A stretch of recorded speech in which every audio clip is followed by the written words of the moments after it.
Shaman kabajamtootaa fi jaalatamtoota kiyyaa lakunoo kanatti geemaatti hojjetan siniin jedha. Yoo akkatti masalan hundisaa wal faana diimataa jechuudha. Innaa wal faana akkanaa diimatu barbaadee tananii kaniin akka jiru jechuudha. Akkuma kaa'itti qaama isaa muluu yoo socho'e kun akkatti bareedaa dhufa jechuudha.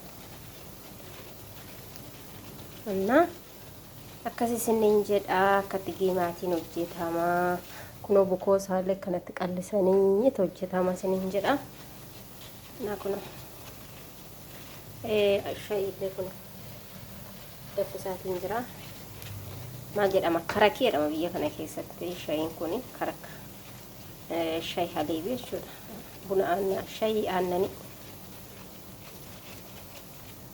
Naa akkasii siniin jedha. Kabajamtootaa fi jaalatamtoota kiyyaa.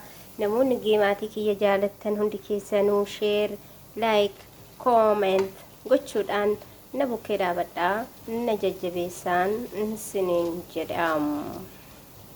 Akkasumas immoo dabalatee warroonni shaayii kanas immoo aannaniin danfee namoonni immoo akkamitti danfa jettanii na gaafattan jiraachuu dandeessu.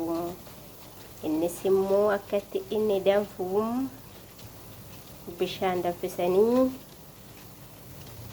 sukkaara itti godhanii qixal shaayii itti godhanii heelii itti godhanii qurunfudii itti godhanii danfisanii akkasitti danfam.